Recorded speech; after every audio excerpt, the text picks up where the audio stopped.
Senhor, amados irmãos. Aqui quem vos fala é Presbítero Gregório, de Campo Grande, Mato Grosso do Sul, trazendo mais um pedacinho do Maná dos Céus. Muito bem, amados e diletos irmãos, nós estamos no quarto áudio acerca da vida sentimental no pedacinho do Maná dos Céus. E logo mais, às 18 horas, também estaremos no quarto áudio na oração do anoitecer. Hoje eu quero falar sobre a excelência do amor. Livro de 1 Coríntios, capítulo 13, versículo 1. Eu estarei lendo esse capítulo inteiro. Provavelmente não estarei comentando todos os versículos, mas estarei procurando passar algo para os irmãos. A palavra de Deus diz assim: ainda que eu falasse a língua dos homens e dos anjos e não tivesse amor, seria como o metal que soa ou como o sino que tine. Ainda que eu tivesse o dom de profecia e conhecesse todos os mistérios e toda a ciência, e ainda que tivesse toda a fé, de maneira tal que transportasse os montes, e não tivesse amor, nada seria.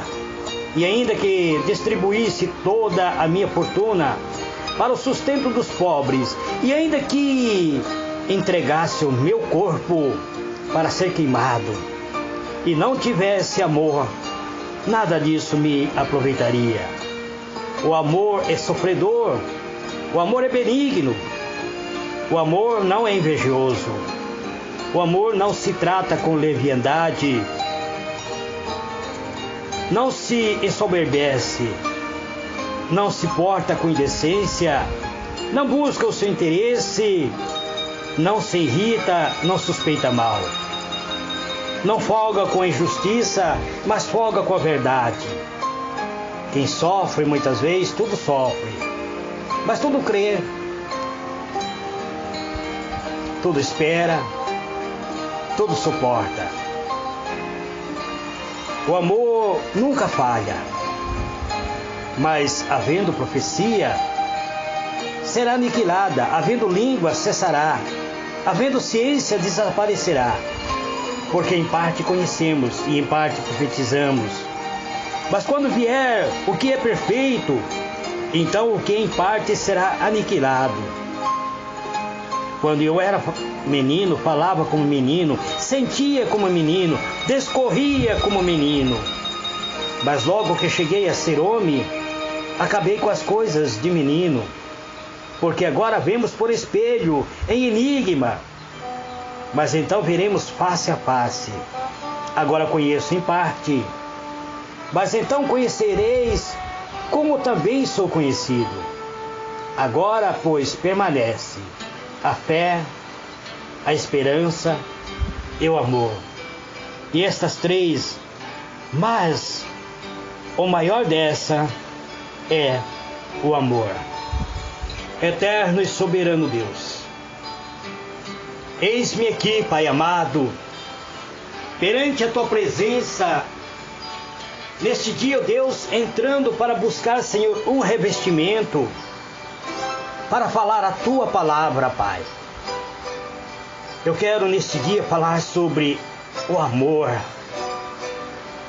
este amor benevolente, este amor misericordioso, este amor tão grande, que muitos de nós não conhecemos, mas que muitas vezes é tão pronunciada, é tão comentado, mas que nós temos visto um grande desamor vivendo neste mundo de treva.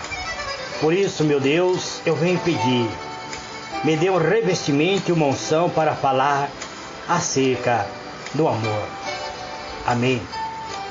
Amados e diletos irmãos, chamo a vossa atenção para a mensagem de hoje. Eu estou trazendo uma série de estudo e também estou numa campanha acerca da vida sentimental. Eu parei com as mensagens das promessas de Deus para esta última semana de dezembro falar sobre o amor. Para nós iniciarmos o mês de janeiro novamente com os estudos das promessas de Deus. Mas quero vos falar acerca do amor. Amor, que palavra muito linda. Que palavra de uma grandiosidade tão grande. Quando se pensa na palavra amor, a primeira coisa que vem à mente costuma ser o romantismo. E de fato, amado, o amor, ele é romântico.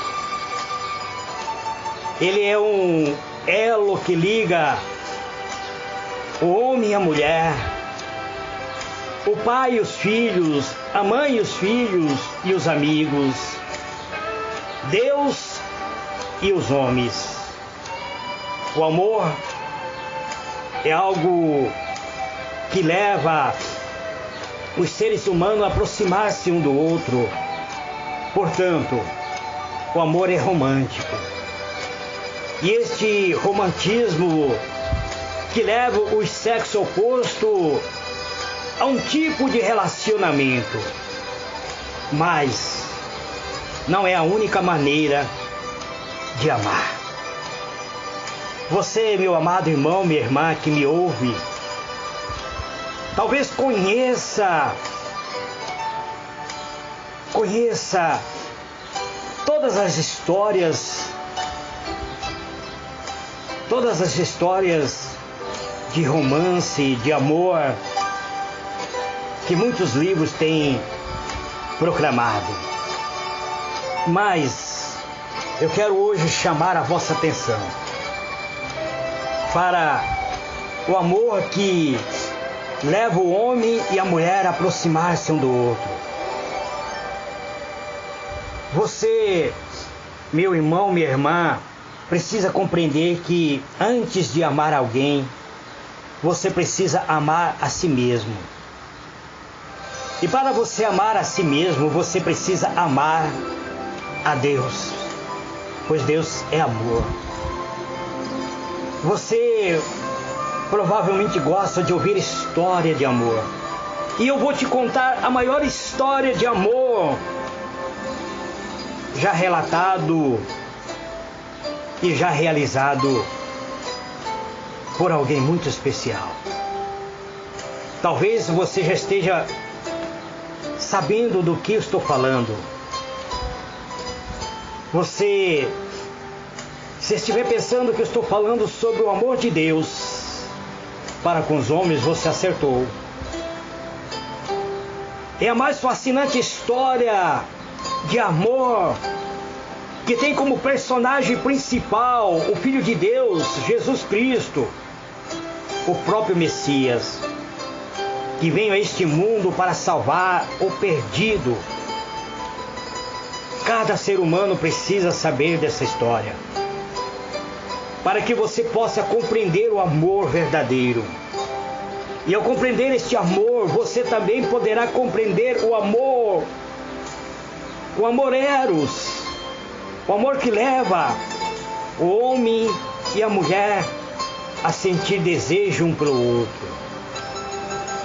Você já conhece, você já ouviu falar, já teve oportunidade de ouvir falar acerca da salvação que Jesus proporcionou a cada um de nós. É com o amor que Ele ofereceu a sua própria vida para nos dar vida e vida abundante. A Bíblia diz que Deus é amor. João 3, verso 16. E por esse amor, Ele entregou seu Filho para ser a salvação da humanidade. É tão bom, amado irmão, sentir-se amado, tanto por Deus, quanto pelas pessoas que nos cercam, pelos nossos pais, pelas nossas famílias, pelos nossos amigos. Mas, quanto é maravilhoso o homem conhecer o amor de uma mulher, ou a mulher conhecer o amor de um homem. Agora eu quero falar sobre o relacionamento a dois. Você, meu amado, minha amada irmã, que já conhece o amor de Deus, que conhece a história, a maior história da humanidade, onde Deus criou todas as coisas, perfeito foram as criações de Deus. Mas Deus criou o homem de uma maneira única, diferente de todas as criações. Deus trabalhou, Ele com sua própria mão, Ele fez o homem e deu ao homem o fôlego de vida. E para que o homem fosse feliz, Ele constituiu um lar para o homem. Ele plantou um jardim no Éden, o jardim de Deus. Deus olhando, quando Ele trouxe todos os animais para que o homem viesse dar nome aos animais, Ele percebeu que assim mesmo o homem se sentia no meio de tanta criação. Ele se sentia que havia algo vazio na vida do homem. Então Deus decidiu fazer ao homem uma adjuntora, uma companheira, uma mulher que estivesse ao lado dele. Então Deus fez a mulher e deu para ser a adjuntora, quer dizer, aquela que iria ajudar o homem a sua caminhada, para que acalantasse os momentos, tanto os bons quanto os ruins, para que eles fossem felizes eternamente no paraíso de Deus, no jardim de Deus.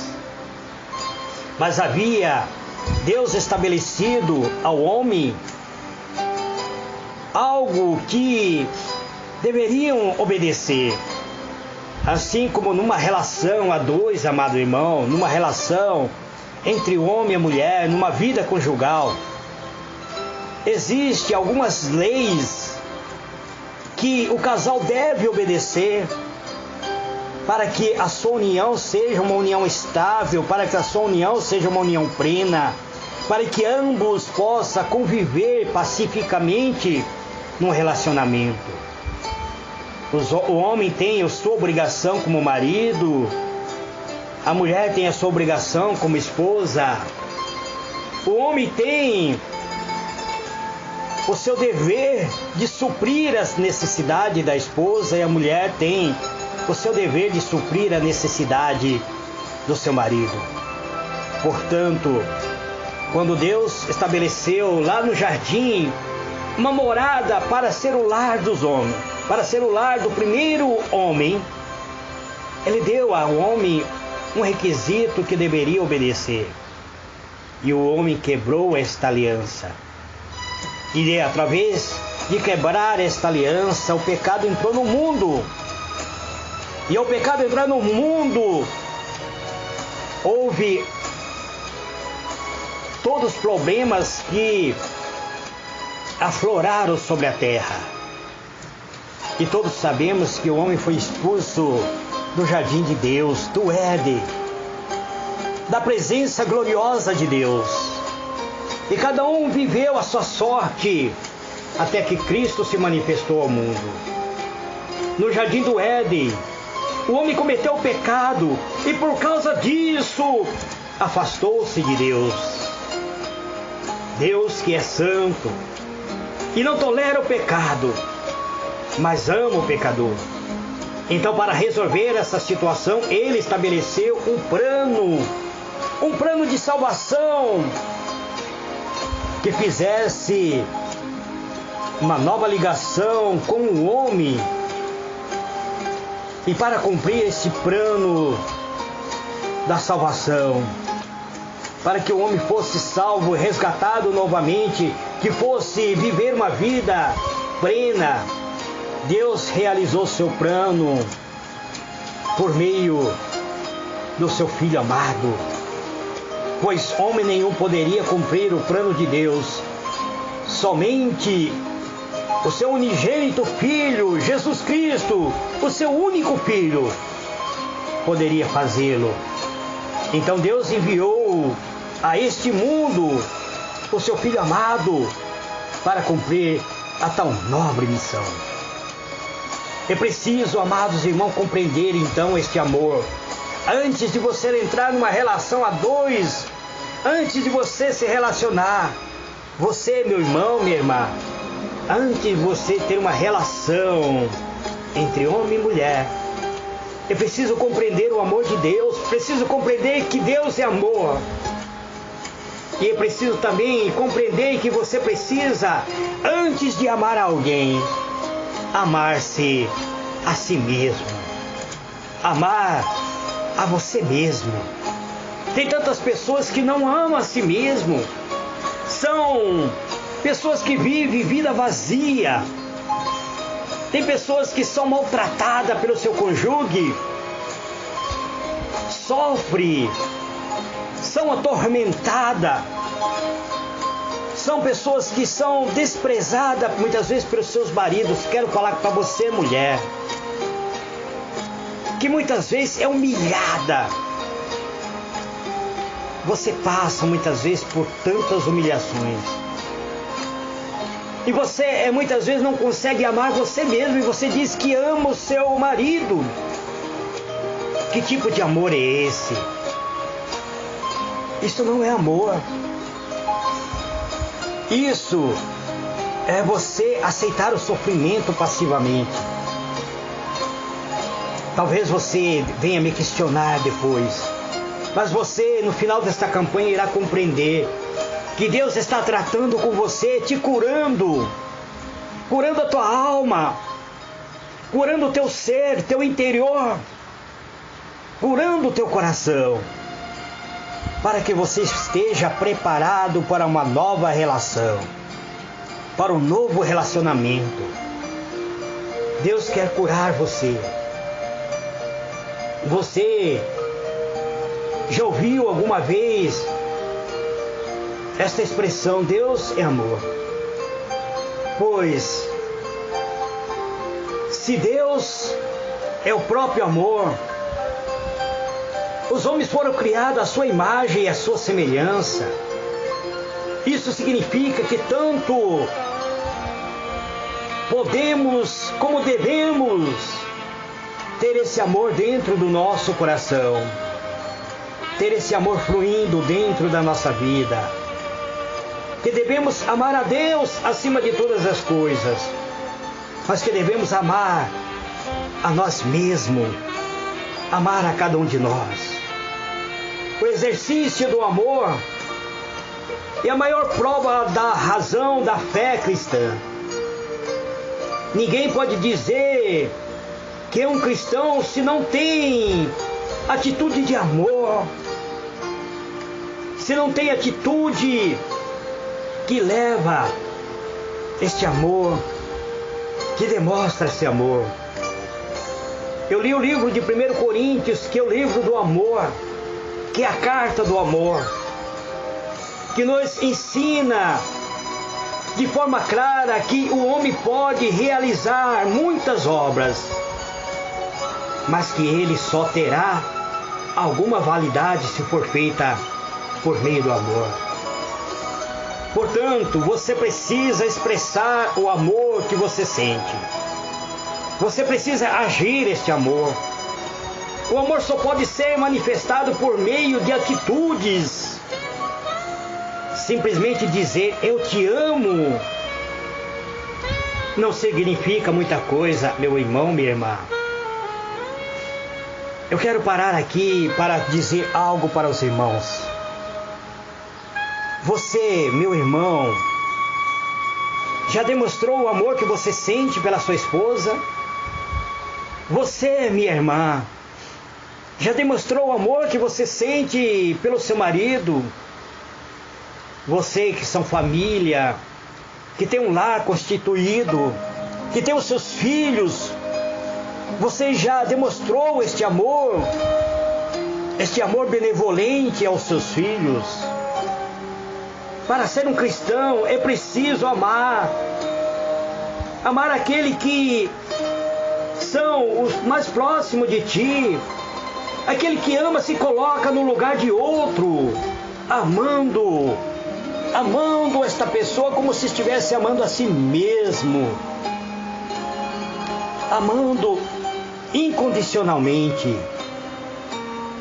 Quem já aceitou a Cristo como Senhor e Salvador, logo começa a anunciar aos outros o Evangelho. E quem aceitou a Cristo compreende o amor que Cristo tem pela humanidade, por isso anuncia o Evangelho. E se você, meu irmão, minha irmã, entraram numa relação a dois, homens e mulheres,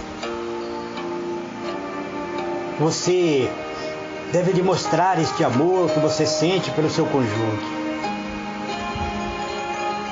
Você precisa exercitar este amor. Você precisa colocar este amor em prática. A falta de amor, amado irmão, tem levado muito casais à separação. Eu não digo tanto como é falta de amor, é a falta da demonstração de amor que você sente. Tem levado as pessoas a separar-se. Deixa eu contar algo para vocês. Uma certa feita, eu já estava, inclusive, morando sozinho, separado da minha esposa. Já estávamos para entrarmos com um pedido de divórcio. Ela não me aceitava mais na casa com ela. Então eu tive que alugar uma casa e morar sozinho. E lá eu fui refletir e decidi colocar este amor em prática. E como fazer isso se ela não conversava comigo? Então escrevi-lhe uma carta. E isto faz muito tempo, amados. Mas eu nunca esqueci a carta que eu escrevi. A carta que eu escrevi foi desta maneira. Ouça, para que vocês compreendam que uma simples atitude leva as pessoas a receber muitas vezes o perdão da pessoa amada.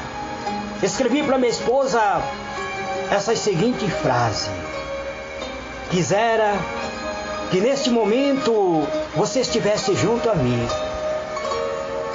aconchegada ao calor dos meus braços, e me ouvisse dizer-lhe baixinho, num leve sussurro: te amo muito, indiferente talvez dos sentimentos que você sente por mim, mas para mim o importante é te amar, te querer bem, para depositar toda esta paixão contida dentro do meu ser, que é o amor.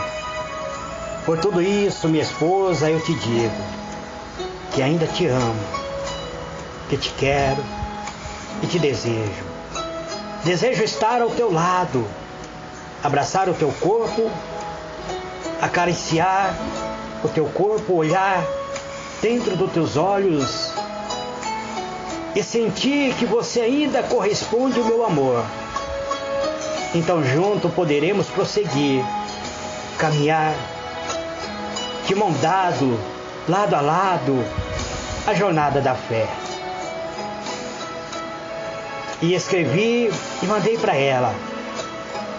No outro dia minha esposa me perdoou, me chamou de volta para o lar. E estamos juntos, vivendo este amor intensamente. Amados, quero dizer para você que está sofrendo muitas vezes e não tem coragem de pedir perdão. Você que errou com a sua esposa, mas muitas vezes o orgulho tem falado muito alto. Você que errou com o seu esposo, mas muitas vezes não quer se humilhar pedindo perdão. Faça isso. Não deixe o seu lar cair em destruição. Este é o pedacinho do maná dos céus que eu trago para este dia de hoje. Que o Senhor ilumine a vossa mente e vos conceda a paz. À noite, às 18 horas, estarei orando pelos casais. E estarei terminando esta mensagem que iniciei agora. Eterno e soberano Deus, em o nome do Senhor Jesus, Pai amado, eu te peço, Senhor, abençoe este irmão, esta irmã, que está enfrentando luta na sua vida conjugal, que muitas vezes deixaram o orgulho falar mais alto, muitas vezes não ouviram a voz da razão, não ouviram a voz do amor, e por isso muitas vezes criaram um campo de batalha dentro dos seus lares, e estão prestes, na iminência de separar-se. Não permita, meu Deus, que o espírito de divórcio, da separação, destrua a felicidade desse teu filho e dessa tua filha. Este, Pai, é o meu pedido, em o nome do Senhor Jesus. Amém e amém.